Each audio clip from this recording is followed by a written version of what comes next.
officiel abonné pour massivement parce que abonné pour nous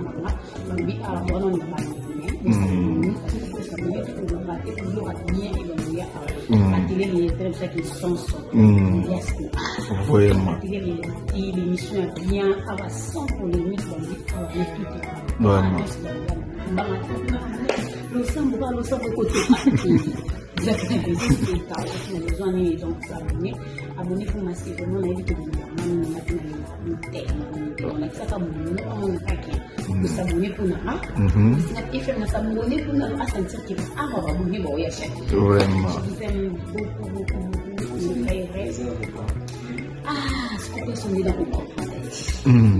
Ah, nous n'avons pas la caméra, nous attendons les frères. Ah, non, non. Ah, on va nous à converser.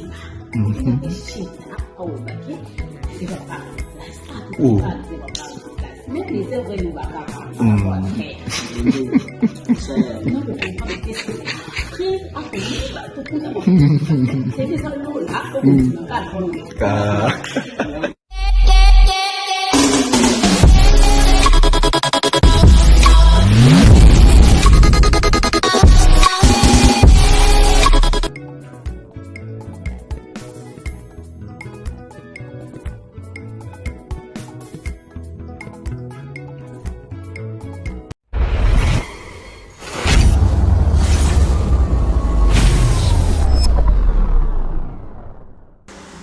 Bonjour téléspectateurs, de la chaîne Nabino Tishik Massamba officiel. Tishik Massamba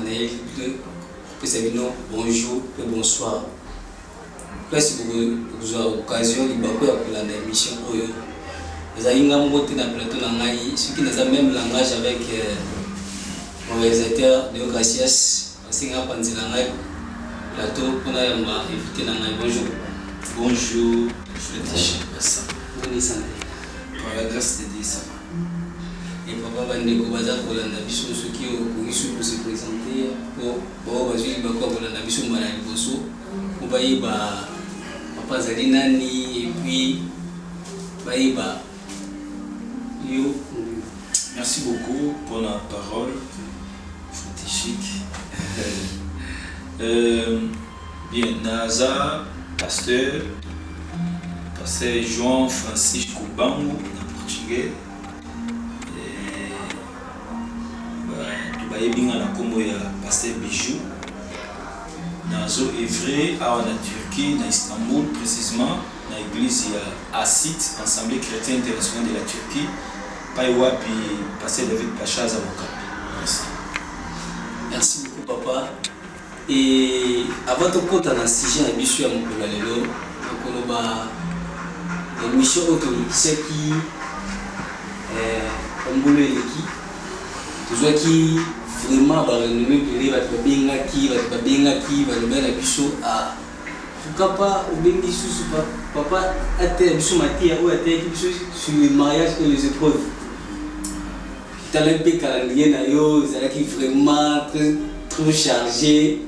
De lukinga na yo na ndeko de yo luki tilelo pour la possibilité grâce ya ko utana lisusu lelo et papa pona ko kota na mission na bisu ya lelo et avec tout le respect aussi na au prier pour na to démarrer mission.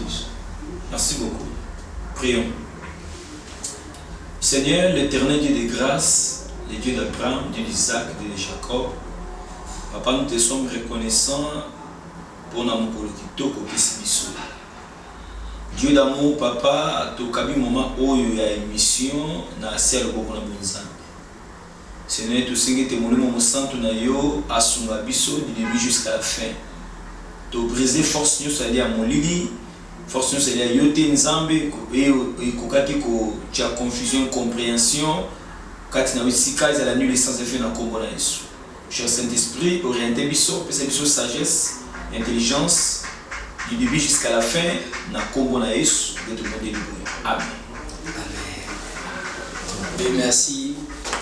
si pour tout en assistant à Bissou à l'élo, si à Bissou à l'élo, les choix du conjoint. Papa, vous pouvez définir Bissou, ni les choix du conjoint. Voilà, merci. Les choix du conjoint, il y a des choses. Voilà, nous avons des mots choix na conjoint. Oui, pour conjoint, la lingala n'est tout pays moulongani. Comment choix vient du mot choisir. Donc, comment est-ce qu'on peut choisir? Comment est-ce qu'on peut avoir une personne que tu vas vivre avec elle durant toute ta vie? Donc, conjoint, c'est une personne que tu as choisi, que tu as proposé, que tu as vu que c'est elle qui convient dans les critères pour accompagner yo tout au long de la vie sentimentalement. Donc, c'est celle qu'on appelle conjoint. Conjoint, on peut l'appeler aussi une aide plutôt. Conjoint, c'est aide. Là, je parle de l'homme qui choisit une femme. Donc, conjoint, on peut l'appeler aussi une femme, une personne idéale selon toi. Parce que les critères émotionnels, cela va dépendre seulement de yo ou yo poni. Peut-être que nous sommes payé, mais pour toi, tu as vu que c'est elle qui est la meilleure parmi toutes les femmes. C'est ça. Merci papa. Et quels sont les critères? Quels sont les critères de choix du conjoint? Voilà. Comme les enfants de Dieu, les critères pour avoir un conjoint comme l'âme, d'abord, premièrement plutôt, il lui faut d'abord la beauté intérieure. Parce que la beauté extérieure, il y a des fois, il cause à plus tard, tu peux te repentir. Donc, tu peux regretter pourquoi j'ai fait ça. Alors, pour qu'un homme, plus tard, alors que si je savais, alors il faut être prudent. Critère, il y a conjoint. Si nous allons parler pour un homme qui va choisir une femme, d'abord, les choix, là nous parlons des critères. Il faut qu'il y ait une personne, là je ne touche pas d'abord les choix, je parle des critères. Des critères, il faut je sais que c'est Dieu qui va te les donner. C'est Dieu qui va donner cette femme-là. Alors, selon toi, tu vas chercher d'abord une personne qui connaît la parole de Dieu. Parce qu'avec elle, beaucoup de bien. Parce que d'abord, une personne qui ne connaît pas la parole de Dieu, d'abord, tu as choisi un problème. Tu dois mettre en tête le bas du problème. Si celle-là ne connaît pas la parole de Dieu. L'éducation aussi compte. Une personne qui a étudié aussi compte. N'empêche que Dieu peut t'orienter avec une personne qui n'a pas étudié, mais Dieu le Père a une façon tant qu'il s'est là, il y a une très bonne personne. Mais critère à ma langue, à ma langue, ça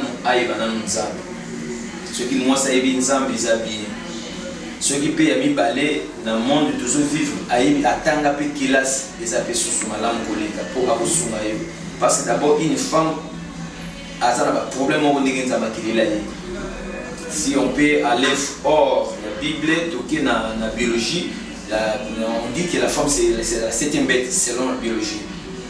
Mais donc la femme qui n'a pas étudié, la femme qui ne connaît pas la parole de Dieu, il y a un problème.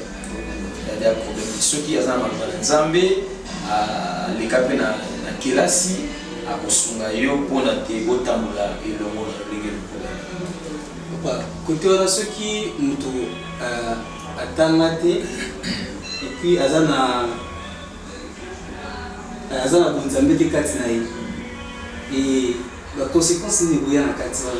Voilà, conséquence il y a moi si oyo azana bonzambe te atani pe kilasité conséquence ali bosso oyo kozwa ezali incompréhensible. Abozala mutu moko incompréhensif parce que molimo mosantu kati na ye ezate. Oyo koki kosunga ye soki asalimo akokoso asalimo ambeba ezongisa ye. Pour moi na Nzambe tolobi te ke tozalaka parfait. Te tozala ba erreur na biso. mais eloko esalaka ke ozonga na nzela eza molimo mosala. Des fois moto moko apesi yo conseil te, mais kaka osati kati na ye moko azongi moto nde baloba na lingala bagene ye moko azongi moto, donc molimo mosala ta consoler. Première chose. Deuxième chose, eza ke soki mwasi atanga mpe kelasi po kelasi ebakisaka boyebi na moto ya moto. Moni kelasi ebakisaka boyebi soki atanga mpe mwa kelasi capacité intellectuelle ekozala différent. Lingo loba nini lolenge na ye ya kokanisa makambo ekozala différent na oyo aleka na bande de l'école te. Po bongo ya moto soki eleki na bande de l'école efungwamaka, parce que oyo aleka na bande de l'école te bongo eza kaka ya kokangama akozala toujours limité. Ozomona 1 2 3 yazaka na 0, donc bokotambola malamu te ezala lokola moto oyo amonaka na aveugle. Omoni soki bozokima mbangu balobi yo sunga neti baveugle basala mpe bacourse na bango, baveugle basala bacourse ko batiaka bango na moto moko amonaka po asunga ye, siko tala difficulté bazala nango. Moto azomona na moto azomona te, yo ozomona osimi na loboko bokimi na ye, osanti ke okozala na grand problème parce que ntango ozotia likolo yo oyebi place ozotia mais ye ayebi te akopese za ndenge moko mpe na mwana mwasi oyo aza na nzambe te atangi kelasi te akozala poids makasi mpo na yo. Mais par la grâce d'un jour, Dieu peut vous aider pour avancer. Merci beaucoup, papa. Maintenant, oui, ils ont toujours la discussion ensemble officielle, donc vous s'abonner, vous partager et puis vous aimer. Et papa, deuxième question, comment faire un bon choix? Voilà, pour faire un bon choix, d'abord, tu as la Bible. Le choix conjoint, cela doit dépendre de Dieu. Première chose, parce que surtout dans la Bible, tout le monde dit que Adamo, il y a cela qui choisit, ils amènent à prendre la qui est. D'ailleurs, pour l'information, il y a que bisonné to bota maraboy, ils amènent déjà na destin à bongisi na mutu molonga ni na ye. Moi si nyonso tobengaki aza mokua moko oyo abima ti mokolo ezali akokutana na mopanzi na ye epai ya outa nde akozonga. Soki ozwi mokua oyo eza mopanzi no te okosouffrir, parce que mwasi eza mokua moko babimisa nde bakela mwasi. Donc mwana mobali nyonso atambola na vide ya mokua moko spirituellement. Physiquement tu te vois, je suis bien, il y a tout est là, mais spirituellement tu manques quelque chose, tu manques un os. C'est une personne que tu manques. Un jour, tu vas les retrouver. Alors, ceux qui ont côté si mon quoi, Ezaki a yoté, tu vas souffrir. Tu vas nous souffrir dans d'autres. Il m'a dit que ceux qui ont mauvais choix, vont souffrir tout au long de la vie. Les balles va saler à va jeter. La balle va pour mawate, faire un bon choix. La balle va moi si pour mawate, la pauvre, à se souffrir, n'a aidé. Il doit souffrir. Donc il faut inspirer. Il faut bondir la nzambe. Moi, je suis venu à âge. C'est un bal. Pour ça, le choix, bondir la nzambe. Ngolo sunganga. Na raté tes choix na ngai libala. Pour eza cacho moko zomi kotisa tout au long de la vie. Pour libala normalement, messieurs les journalistes, ils allaient entrer sans sortir. Ils allaient sans unique. Na bonzambe soko bali okei okotala souci maté Biblia pas mon côté ils ont permettre le divorce nzamba lobby na malacha lobby ngai na yina bokabwani Yesu ayebisi ba pharisiens bi non bango ba yeliye likambo ya divorce abi tétété bino bozoba Moïse apesa bino makoki ya koboya ya kopesa lettre de divorce kasi na ebandeli ezalaka bongote. Donc Yesu azongisi bango na Genèse. Il y avait un homme et une femme. La Bible dit l'homme quittera son père et s'attachera à une femme et les deux deviendront une seule chair. Donc choix ya malamu il faut tout na nzambe. Soko yoki voix ya nzambe te. Oyoki nini moko te alors singa na nzambe apesa yo sagesse o yeba kopona mwasi ya malamu. Parce que tout ça n'a pas volonté permissive ya nzambe. Il y a des volontés que nzambe va permettre. et peut-être toi la volonté aux alliés nzambe yemoka bongisa ki za la bongo donc nzambe choix musutu ça la ka nzambe te mutaponaki mais yo pe o imposer nzambe bi Seigneur moi j'ai choisi celle-ci aide-moi de Dieu il le fait parce que yo no poni donc c'est pourquoi nazo fandana pour na kosala choix malam il faut un an kotuna nzambe nzambe orienté yo so komoni pe que âge et coquille ce que vous allez la nzambe vous allez la mobile mais papa côté la kani passe moi le but que ceux qui osent moi sur bala moi si na mawate qui a za pauvre parce que mingi na mukili lelo comme on dit le 21e siècle voilà lelo tout le monde a mobali à riche avec bala moi sur la pauvre et à saluer le pays a commis un niveau au yazali mais pourquoi pas basiper à l'élo pour ça la bibali pour baza pauvre. Voilà, merci pour la question. C'est facile. Mon bal est riche, à bas moi c'est mon pauvre pour à remonter final. Tout comme moi c'est mon pauvre, à ce point mon bal moi riche pour remonter final. Mais écoutez, réponse dans le Bible, on ne se marie pas par sentiment. Là-dedans, madame, j'ai dit ceci. Donc, tu vas te marier non parce qu'elle est pauvre, non. Si tu sens en toi une conviction que ça y est, malgré sa pauvre, voilà, mais que ça il a des sentiments T. Donc, il bala pour un sentiment T. Ko bala te pour un sentiment T pour à ça qui toko mingi, T pour ngana lingi moi ça qui toko te na bala nga moi ça mabe na comme ça qui toko T. Ko ça la choix c'est le sentiment na yo. Wana isa âme parce que ba sentiment vandi na âme ya mutu. Âme à ça la ka révélé. Il faut être inspiré pour na ça la choix libala. Sinon tu vas risquer ta vie. Beaucoup kota na enfer ya mukili oyo, mais kota ici na enfer ya se ya moyo oyo. Ti avant o yesu azonga. Pour libala ce que ça li choix malamu te okoki ko souffrir. Ko souffrir. Donc choix malamu il faut autour de Nzambe. Azala pauvre, tout bazala riche, il faut Nzambe à convaincre. Tu dois être convaincu, révélé que yende aza oya kozala molonga ni ngai to sala na ye parcours ya vie na biso tina suka. Donc c'est un peu ça. Mais s'il vous plaît messieurs les journalistes, le monde aujourd'hui a des critères basala non na bala muto na poza na famille ya mbongo, mwana mosa ko basala na mbongo na famille na bango ki ko edenga oui. Il y a des forces si ça réussit, on a dit que la volonté permissible. Nous avons pu permettre que la volonté moko qui moi moko to moi c'est le qui mobile mo basa na bon na bango pe isimbi ce qui nous a même deux autres les awa mingi tambola ndenge ni tambola te par sentiment et tambola par la volonté de Dieu. Faut Nzambe atambola na yo longo, il faut yo ka Nzambe kabali bala, il faut yo ka Nzambe nde wana ekokele malamu ko précipiter te choix libala pe lo musu to ekoloba il faut pas ko précipiter, il faut poser le temps na temps na yango. Merci papa.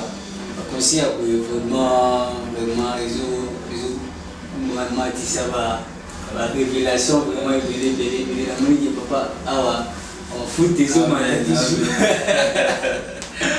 oui papa côté et côté sur le bas là la question moi que combien de temps que c'est passé ce qui de l'eau aujourd'hui vous allez un bon choix. Voilà pour beaucoup en mariage oui. Voilà voilà pour la banane nzambe to ki ko suma pepe de debo soki olingi mwasi avant to luka combien de temps il fallait d'abord l'homme se prépare mobile soko lingi obala mwasi il faut savoir que ozu responsabilité moko ya moto oyo ko bala pe ya libota parce que tant lingi mwasi balobi les deux deviendront une seule chair. Donc comme mutu moko passe ne comme ya yo comme ya ye donc mi kumba ya mwana mwasi wana et comme père azana ba responsabilité azana ba parents bazotalela ye tantôt batangisa ye tantôt ba bokola ye donc basosi la paix oyo ya ko bala asani asunga donc il faut que se préparer l'homme pour na kotia mutu ko bala spirituellement aussi, il faut qu'on se prépare. Parce que la femme là que tu vas te marier, elle a une famille. Surtout les Africains. Nous avons des familles qui sont beaucoup réclamées. Il y a des familles basées sur la réclamation. Ceux qui ont tout mis en mettre, alors, ce que il faut que spirituellement ça la macasse. Quand on a macasse, j'ai mon argent, j'attends déjà classe, dans 6 universités, j'ai bien aimé la biso, Fred Deyo, Ngango, les réalisateurs. Non, on a 6 classes, on a Auréa, on a déjà intellectuel, on a Mongo. Non, spirituellement, il faut se préparer. Parce que c'est le mariage. Bitumanayo, aux anango, il y a un niveau bitumozanango. Si on va dire, moi, si on va ici bituma. On va dire, on va dire, pour l'homme as chef. Il ne va pas dire qu'on dirige la famille, donc il faut qu'on se prépare spirituellement pour la débat. Et deux, il faut qu'on se prépare financièrement. On dit que moi, je vais et ça, dès le début, quand il y a un peu de temps, il faut non, quand même. Il faut un débit à sentir qu'il n'a pas l'épée. À coup d'appel que non, mon vous allez. Si on a posé un pilipil et ça, si on a posé un foot et ça là, avec les temps, ceux qui m'ont pas, c'est pour qui koya. Donc il faut qu'on se prépare. Il ne faut pas qu'on se précipite. Même si le sentiment n'a pas été, même si la critère est allée, même si nous avons dit que Yewana. Oui, nous avons confirmé, mais est-ce que je suis déjà prêt? Dieu à cause de la prêt. Nous avons déjà prêt. Mais tantôt, vous allez prêter. Il faut attendre le temps. Parce que la précipitation est bomaka. Il y a un problème. Tout est comme ça. Donc, tant qu'il y a les bossons se préparer.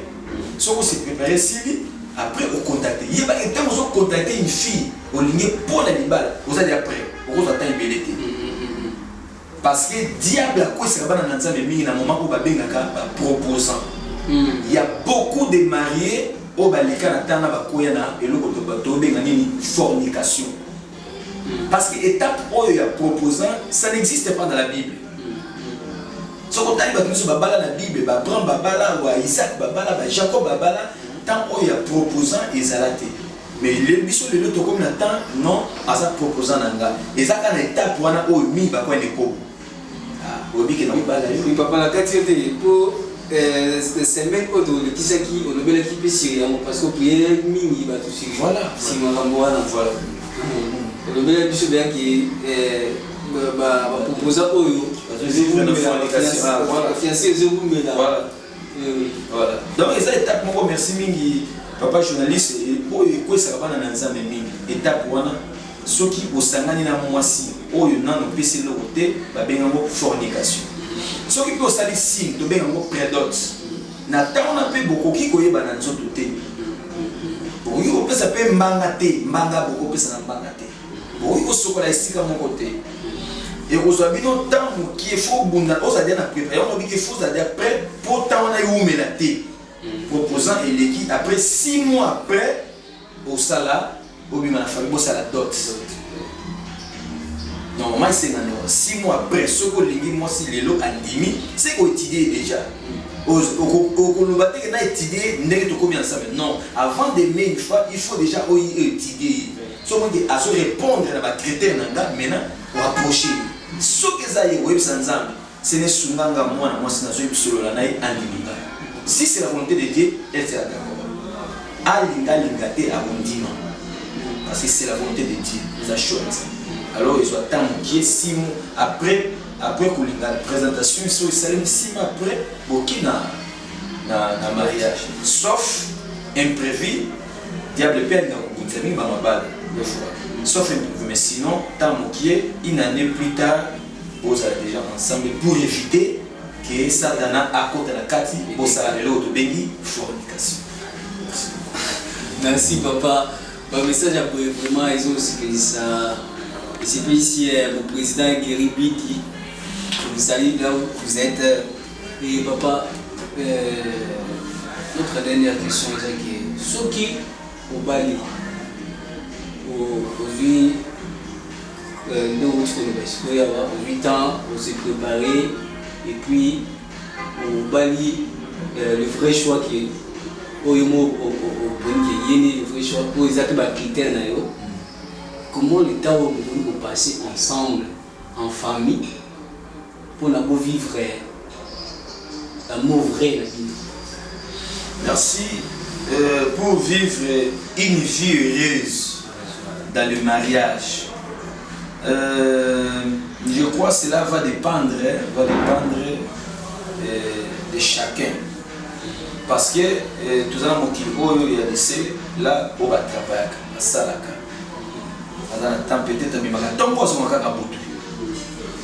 Donc, normalement, vous devez chercher plus ou moins, attends mon colomoko, pour les qui peuvent permettre de venir, attends mes balais, vous allez ensemble dans la famille pour ça fait amour paternel si vous avez des enfants.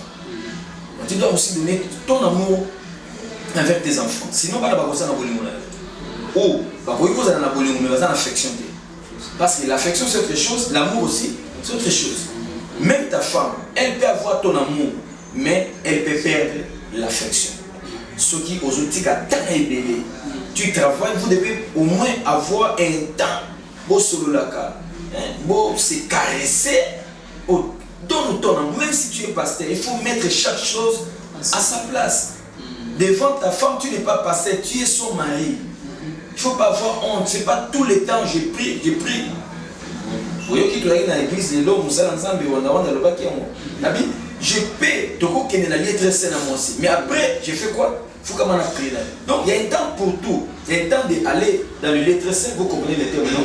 Ouais. Il y a le temps de dans le lettre saint, il y a un temps qu'elle devient ta fille dans la foi. Donc, il y a des fois, elle n'y a pas de lokola. Papa n'a pas de lokola, mais elle n'a pas de lokola, mon bail. Donc vous devez plus ou moins avoir un temps pour nous solo dans la famille, pour s'amuser à projeter makanisi na bino pour l'avenir, pour ça la projet de l'avenir et pour ça la vie. Donc il faut avoir plus ou moins un ou deux jours pour vous allez ensemble, ceux qui vont travailler, bino mi bali, ou bien papa ça la cahier mon. Il faut avoir un ou deux jours ensemble avec la famille pour renforcer cette amitié de la famille. Pour entretenir le mariage na bino. Merci papa. Conseil ni groupe ça. Plus au bagage toujours tout s'engager trop vite. Apparence ils ont trompé parce que le monde il y a eu ni va besoin de paraître et non qui va vraiment aussi ni va ça. Donc il y a qui conseille de groupe ça. J'aime au va s'engager dans une relation. Tout va au-delà de côté de la relation, on va jouer un peu conseil à papa parce que vous avez déjà expérimenté déjà ce qui 15 ans déjà mariage. 15 ans de mariage, voilà. Conseil n'a eu que aider, bah tu veux vous dans la mission partout dans le monde. Merci beaucoup, les journalistes, merci pour la parole. Merci. Conseil pour les jeunes mariés, pour ceux qui veulent entrer dans cette famille de mariés. D'abord, premièrement, je voulais dire que ne soyez pas pressés. La précipitation tue. On ne se marie pas parce que mon ami s'est marié. Parce que cet ami-là a côté. Parce que Fred Deo Ngango a Bali. Parce que Mikolo na l'église m'a Bali Sopani D. Babalaka, si tu as la conviction, si tu as écouté Dieu. D'abord, il y a la volonté de Dieu dans le mariage et ta volonté aussi. Donc, la volonté de l'homme aussi existe. Non, maintenant je vais me marier. Alors tu demandes la volonté de Dieu. Est-ce que c'est le moment? C'est ça aussi, c'est un problème pour la jeunesse des hommes. Oui, tu veux te marier. Est-ce que Dieu a voulu ça? Parce que les mariés doivent être marcher ensemble avec Dieu. Ton temps est arrivé. Est-ce que le temps de Dieu est arrivé? Tu vas choisir une femme. Est-ce que c'est ça la volonté de Dieu? Est-ce que c'est la femme que Dieu a retirée en toi? C'est ça. Donc, conseil ça que ndeko balingi babala kozala pressé ça les la temps na temps au moins na nzamba ko pamola bino que des likambo na temps na ngo ba critère c'est un nzambe critère ya moi si ozoli na lingi na bala moi si moko azala mukuse ngalinga basa mukuse nzambe nazana na posa ko bala te mais soki na komi na posa na lingi na kuta na moi si moko boya za mukuse monene mon nzamba ko peso ya akopesa mwasi ya bongo même mpona bana basi mpe olingo fo obondelaka nzambe nzambe nangi na bala obala ndenge nini yebisaka mpe nzambe nangi opesa mobali moko boye aza nzoto mike naloba fo tishiki te po mama jemi mazali kuna peut-être akosala so naloba nani naloba fo de yo atanga asisa université aza licencié faut déterminer wana mwana mwasi sala bapri na yo bongo nzambe nangi aza mobali moko aza intellectuel atanga aza boye aza na poto na yango Dieu va te répondre selon la demande. Il n'est pas un homme pour mentir, la Bible dit, ni un fils de l'homme pour se repentir. Si tu demandes, il va répondre. Il a dit, qui cherche trouve. Donc c'est ça notre Dieu que nous avons. Donc ceux qui ont, ceux qui nous ont même moi, ceux qui donc il faut être patient. Sinon peut-être, il y a des filles, elle est bonne, mais sa famille n'est pas bonne. Parce que c'est là où le pasteur parle de qui pasteur Albert. Parce que moi si moi si landa ngai mais moi si famille n'a été voilà parce que l'amour vient de moi et non de ma famille. Donc là aussi nous avons compris que sa famille bazana moi likunya bazana moi makamabe balingi ko freiner. Ouais, mais lui comme il est déjà un homme de Dieu donc il est déjà chrétien, il a accepté Jésus donc il a brisé la loi famille. Ah beaucoup déjà la loi famille. Asa déjà sauvé. C'est pourquoi que la loi n'y soit na célibat, la loi n'y soit na divorce que vous aurez sauvé. Parce que asa qui dit na moi si na bana mais famille balingi moi ça landé na pototé. Déjà loi moko ya divorce. Il y a boy na moko na mobeko na té. Même si je fais 5 ans en Europe, c'est toujours elle qui sera à mon côté. Donc il faut que d'après qui est en là il y a des combats sur la famille. C'est pourquoi il faut bon de la Nzambe. Pourquoi il y a des budget pour la poule à ma bête. Pourquoi il y a poule à ma bête pour ceux qui étaient au coup d'un bitumba makasi. Ceux qui ont la bonne Nzambe étaient au kimi. Les lois divorce c'est belé pour moi si on a yo kakate. Mingi na basala Nzambe pour les lots tout ça la bonne peut-être la poto aba. Oka a komi na poto alungi mo susu. Soko tunye o moi si wana azem poli. Moi si wana ayoka kaka bongo lelo kaka pour comme na poto ndia so yoka te tous ces années ça va réclamation tantôt que cause la réclamation de famille à moi si bazo réclamer na célibat yo mobali pour éviter donc il faut que le kanzamba avant tia lokolo ce que ko na pour la mabe. Merci papa comme ni na suka ya biso pour te chiter papa ceux qui osent en dernier mot on a vraiment dernier mot est que nazo pe sa bonne chance na bandéroné sur bani babala. Moi je me suis marié trop jeune à l'époque, j'avais 30 ans selon demande de Nanga na 50 ans jeune 60 ans. Amen. Vraiment nando senga na Nzambe sunganga avant na ko sa 30 ans na za moi c'est nanda. Bon de la ngaya kala na zaki na 18 ans dans nos 6 classe. On a zoaki ngolo ko 6 classe na 18 ans. Humanité. Dans le Nzambe tina ko na 30 ans au plus tard 30 ans. Nzamba onora ki maloba na ngana ngola na 29 ans. Na 28 ans na sali prédox. 29 ans au plus 30 ans na yobala. Donc conseil est que toba Nzambe loka moi si na Nzambe et vous avez malade. Le roi moi soit sabelaka. Moi si le cap de mobali wa sabelaka. Senga na Nzamba tindi le mobali wa sabelaka. Ataza ba million te, mais le ko la zana Nzambe million ko luka ye.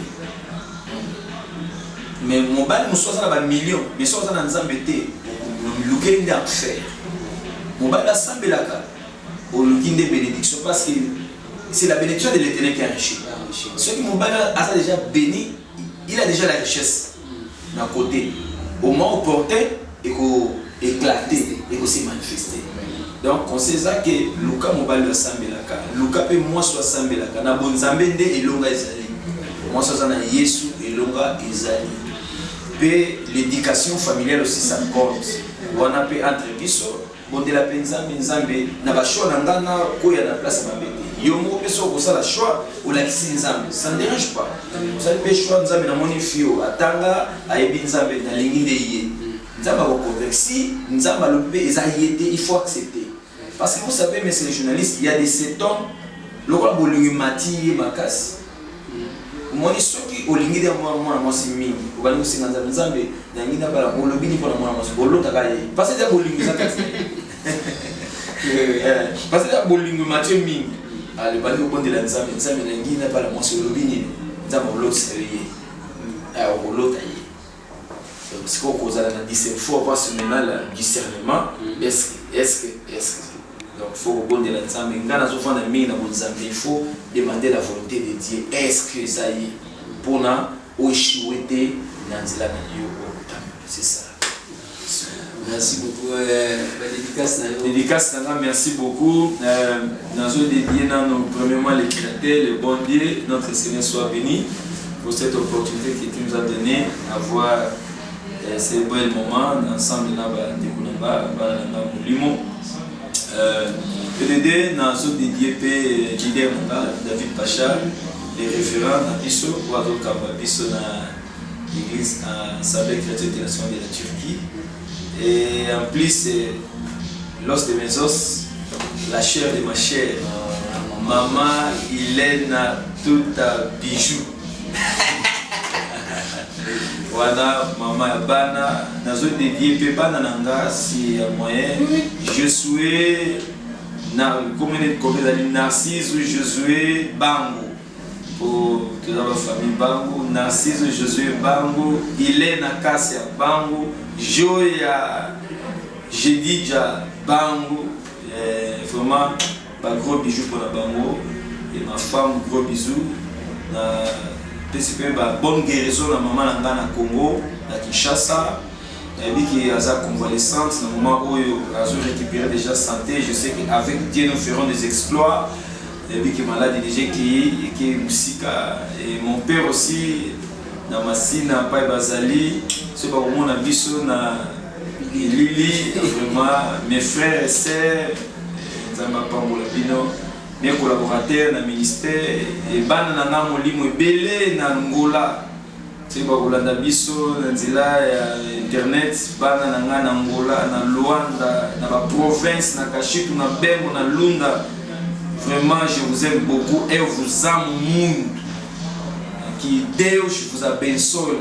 Eu sei que vocês aí falam português. Que Deus abençoe a todos, em nome de Jesus. Merci beaucoup. Et pourquoi pas, chouette chic. Vraiment, merci pour l'invitation dans Angola. Pe na Bilili Kuna. L'héros dans l'ombre, à mon anaté, Deo Ngango. C'est ça? Ngango Gracias. Officiel. Azana Sima ya écran Kuna, Azomon anaté, donc héros dans l'ombre. Vraiment, beau savourer pe. Comment on appelle ça? Deo Ngango officiel. Beau savourer un beau Deo Ngango officiel. C'est tout comme Petit Chic Massamba officiel. Qu'on a pour moi un message à Malamu et pour fortifier Bino Obozana pour ça, il y a Libala. Ça va pas me Merci beaucoup. Et on a peine à profiter pour saluer un grand merci à mon papa Daniel Massamba et ma mère Belinda Nzouzi. Je salue aussi à ma femme Jibima Nzamba, ma vie, la reine-mère. Et je profite de saluer à mes bébés, Adassa Massamba, Pouvili Massamba et à toute mon équipe agitée, Association des jeunes talentiers, le président Bidi, et mon secrétaire Guéda, et Vanilia. Je profite aussi de saluer derrière la caméra de Gracias, la Médor, mon réalisateur Gilles Panzou. D'ailleurs, moi, le MCP, d'ailleurs, moi, Divine Kabe Yabakabe, et vous savez, Escoti, tout ma monsieur le riche.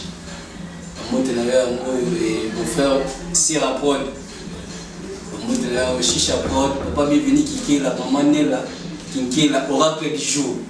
Avec les élèves, continuer à parler. Et moi, votre frère un serviteur, je vous dis ciao.